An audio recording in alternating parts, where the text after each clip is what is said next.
Assalamualaikum warahmatullahi wabarakatuh. Salam kenal, saya dengan Dr. Tiara Puspa, dosen dari Universitas Trisakti. Kali ini saya akan menjelaskan mengenai teori motivasi, tapi tidak seluruhnya yang akan dijelaskan. Saya akan bagi per bagian. Pertama, saya akan menjelaskan konsep motivasi pada pertemuan ini yang didasari dari teori hierarki needs of Maslow. Selamat menyaksikan. Assalamualaikum warahmatullahi wabarakatuh. Perkenalkan, saya Dr. Tiara Puspa yang akan menyampaikan mengenai konsep motivasi, dan saya adalah dosen dari Universitas Trisakti. Pertama, kita akan membahas motivasi secara teori ya. Nah, secara teori bahwa motivasi ini memiliki 3 hal, ya kan? Yang pertama adalah adanya satu kekuatan atau intensity, kedua adanya satu arahan atau direction, dan ketiga adanya satu ketekunan atau persistence. Artinya begini, ketika seseorang itu memiliki satu tujuan, misalnya mahasiswa nih, dia punya suatu tujuan untuk segera menyelesaikan skripsinya, berarti dia dalam satu gerakannya, kemudian keinginannya itu ada satu hal yang mengarah kepada satu pencapaian tujuannya, yaitu menyelesaikan skripsinya. Dan ini dilakukan dengan satu hal yang sangat intens. Intens itu artinya dikerjakan terus menerus ya, dan persistence kekuatannya ini mengarah untuk dia mendorong mengarah satu ke penyelesaian dari skripsinya, dan kemudian ini dilakukan secara tekun. Nah, itu sehingga dia nilai yang disebut satu motivasi. Nah, motivasi itu ketika seseorang punya satu tujuan, dan untuk mencapai tujuan itu dia lakukan dengan satu ketekunan ya, ketekunan melakukan terus menerus, dan ini dan intent ya, sangat punya keinginan yang kuat ya untuk bisa segera menyelesaikan, untuk bisa segera mencapai goal tersebut. Nah, inilah 3 hal ya. Jadi motivasi itu mesti ada 3 hal ini sebagai tujuan yang dasarnya. Nah, kemudian saya akan membahas mengenai 3 teori awal motivasi ya, atau teori yang mendasari dari terbentuknya teori motivasi yang sampai sekarang ini akan banyak sekali, tapi sekarang kita akan lihat dulu teori yang awal. Teori yang awal ini ada yang pertama teori hierarki needs of Maslow, kemudian teori X dan Y, kemudian teori itu faktor, dan teori kebutuhan Maslow'n. Saya akan membahas satu-satu dulu. Yang pertama adalah teori needs of Maslow, itu dasar dari teori motivasi, dan yaitu hierarki needs of Maslow. Nah, kita akan melihat ya bagaimana si teori ini dan apa keterhubungannya dengan motivasi ya. Pertama, kita melihat bahwa teori hierarki kebutuhan ini namanya hierarki itu berarti punya tangga yang berjenjang ya.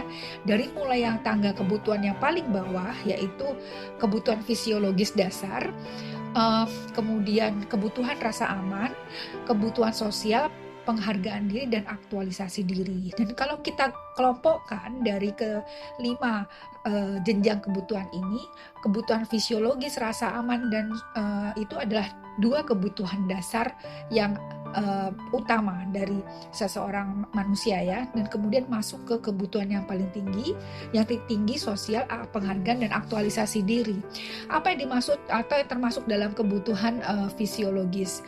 Kebutuhan fisiologis ini adalah kebutuhan seperti kebutuhan untuk makan, minum, dan ini akan dibutuhkan sebagai dasar, kan orang sebagai dasar pasti butuh ini ya untuk makan dan sebagainya, dan kebutuhan ini adalah kebutuhan yang mendasar, jadi kebutuhan fisiologis dasar. Dan kapan kebutuhan ini naik ya ke jenjang selanjutnya, yaitu kebutuhan rasa aman. Kebutuhan ini akan naik ke tangga selanjutnya apabila sudah terpenuhi secara ajak dan terus-menerus kebutuhan fisiologis dasar itu, baru dia akan meningkat ke kebutuhan yang lanjut, yaitu kebutuhan akan rasa aman.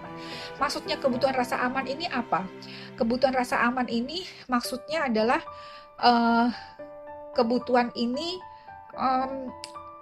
untuk mendapatkan sesuatu jaminan, misalnya pendapatan atau pemasukan atau gaji yang secara ajak, secara terus-menerus. Jadi ini aman ketika seseorang mendapatkan pemasukan terus-menerus, dan ini sudah tidak dia tidak perlu ragu lagi setiap hari atau setiap bulannya dapat atau tidak, tapi setiap sudah mendapatkan terus secara ajak, maka dia ini kebutuhan rasa aman ya, aman dari segi itu ya.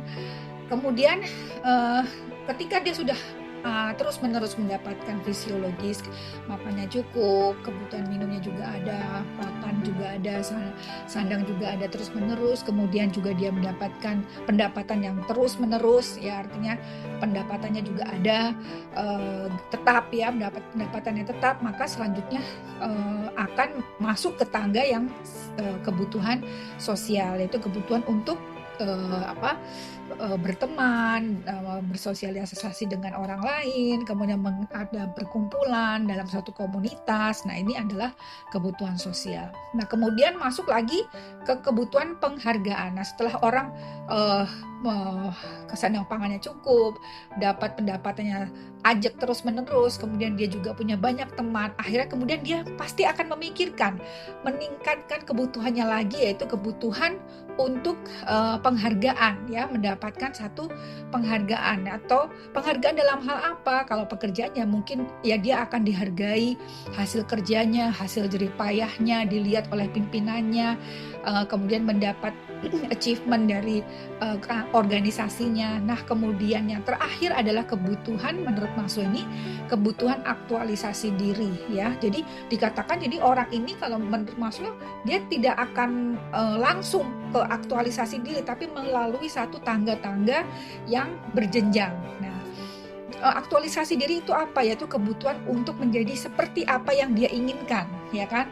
Misalnya saya menginginkan bisa dalam pekerjaan ini saya melakukan kreativitas yang dari hasil kreasi saya itu bisa dilihat oleh orang, dan memberikan manfaat bagi banyak orang. Nah, ini artinya kebutuhan untuk menjadi apa yang saya inginkan, aktualisasi diri. Ya, seperti ini.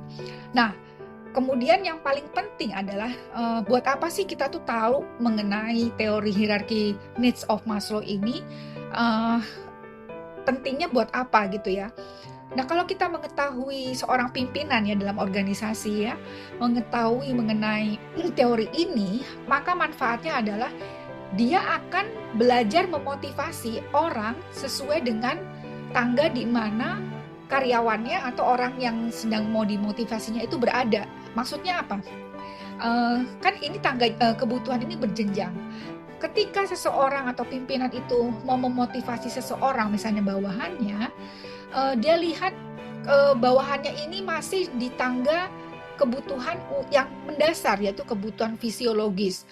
Makannya belum mungkin anaknya banyak, dia harus menghidupin keluarganya juga yang lain, ya kan? Nah, sehingga kebutuhan fisiologis dasar ini masih menjadi kebutuhan yang utama. Tapi ternyata pimpinan itu memberikan satu motivasi, yaitu dengan katakan memberikan penghargaan macam-macam kan. Kalau di organisasi itu kita bisa memberikan misalnya, oke, kamu bagus, coba kamu misalnya saya berikan pendidikan atau disekolahkan lagi, istilahnya seperti itu. Kan banyak orang kalau contoh misalnya dosen gitu ya, disekolahkan lagi, itu adalah satu hal yang menyenangkan gitu ya, dapat beasiswa dan sebagainya. Tapi apakah semua orang itu senang disekolahkan? Kalau misalnya kebutuhan fisiologis dasarnya ini belum tercukupi, disekolahkan itu mendapatkan satu gelar lagi, itu kan bentuk suatu penghargaan, memang motivasi untuk yang mungkin tangga yang paling atas. Nah, tapi kalau misalnya tangga yang paling atas itu ternyata diberikan motivasi sekolah lagi, tapi ternyata sebenarnya dia nggak butuh itu untuk itu, dia masih butuh untuk saya itu dipenuhi terus-menerus kebutuhan fisiologis dasar saya. Nah, akibatnya ini malah tidak menjadi dia termotivasi, senang dengan perintah dari atasan untuk di sekolah lagi nih, sebenarnya ingin memotivasi si karyawan itu, sehingga akhirnya apa yang diharapkan oleh pimpinan bahwa ini bisa memotivasi seseorang ternyata tidak kena gitu ya. Sehingga bagaimana cara memotivasi dengan memahami teori hierarki kebutuhan needs of Maslow ini, maka pimpinan akan memahami bahwa ketika motivasilah seseorang itu berdasarkan based on pada di mana tangga kebutuhan si orang tersebut berada.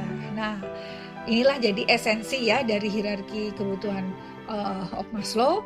Jadi disimpulkan dari sini selanjutnya adalah bahwa ketika kita motivasi seseorang sesuai hierarki need of Maslow, maka motivasilah orang itu sesuai di mana kebutuhannya. Maka ini akan menjadi satu cara yang tepat bagi pimpinan untuk memotivasi karyawannya. Demikian paparan dari saya mengenai konsep motivasi based on pada hierarki needs of Maslow.